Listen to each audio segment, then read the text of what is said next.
7月7日，海军新闻网报道，日本成功试射了高超音速导弹，射程能覆盖到中国甘肃。这让人不免怀疑，真的是日本独自研发的吗？毕竟根据海军新闻网的调查来看，日本目前并不具备独立研发高超音速武器的能力。不仅如此，甚至没有高超音速风洞。那么，日本试射高超音速导弹技术来源是从哪获得的呢？民间传闻的日本偷学钱学森弹道的消息有几分真？它的具体性能究竟如何呢？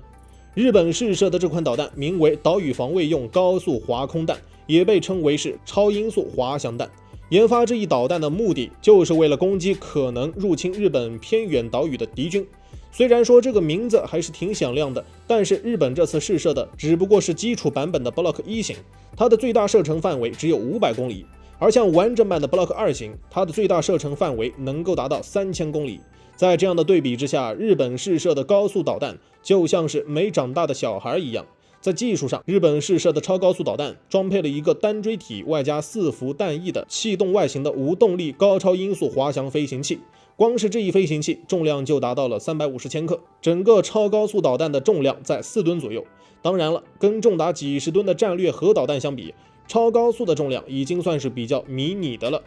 话说回来，在导弹上配备这一飞行器，主要原因就是为了变轨机动飞行，类似于打水漂的那种方式，很轻盈的嗖了一下就过去了。这样的设计能够增强它的突防能力。在机动性上，弹道在飞行末段能够以90度的攻击角直击目标，显示出其优异的机动性能。日本研发高超音速导弹采用了滑翔弹头和弹道，这使得它的射程范围大大增加，一下子从之前的500公里增加到1000公里以上。这样的射程范围可能说出来之后，大家也没有一个具体的感觉。就这样说吧，如果日本从九州岛进行发射的话，那么导弹甚至都能发射到我国的酒泉。我国大部分地区直接暴露在日本的导弹射程范围之内，这样的射程范围很显然已经超过了日本所说的防御性武器范围，并且为了避免其他国家的口诛笔伐，日本特意没有采用弹道导弹这一名字。但问题的关键是，其他人也不傻，日本这种自作聪明的行为完全就是把别国的智商按在地上摩擦。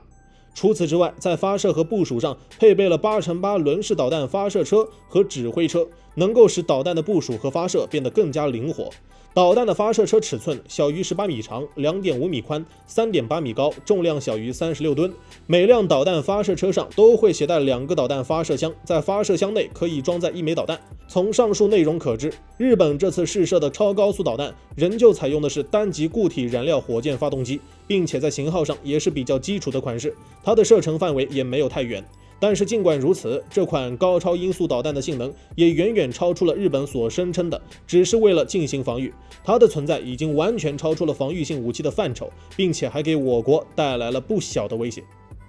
日本近日试射成功的超高速导弹虽然名义上是一款防御性武器，但是从实质威胁上来看，它的存在等同于传统的中程弹道导弹。这种挂羊头卖狗肉的行为只能说是居心叵测，而且按照目前的消息来看，日本应该没有研发这种武器的能力，所以民间就有了一个传闻，日本其实是偷学了中国的钱学森弹道。这个说法究竟是真是假呢？首先要回答上述这个问题，咱们就得先来看看什么叫做钱学森弹道。所谓的钱学森弹道，是指由我国导弹之父钱学森在20世纪40年代提出的一种弹道技术，它融合了弹道导弹和飞行导弹的特点，兼具突防性和灵活性。而这种弹道技术的优势也非常明显，它能够优化导弹的射程、速度和机动性，尤其是在超音速导弹领域更是具有显著的优势。而日本的超高速导弹能够实现超高速滑翔，具体原理来看，确实是钱学森弹道的玩法。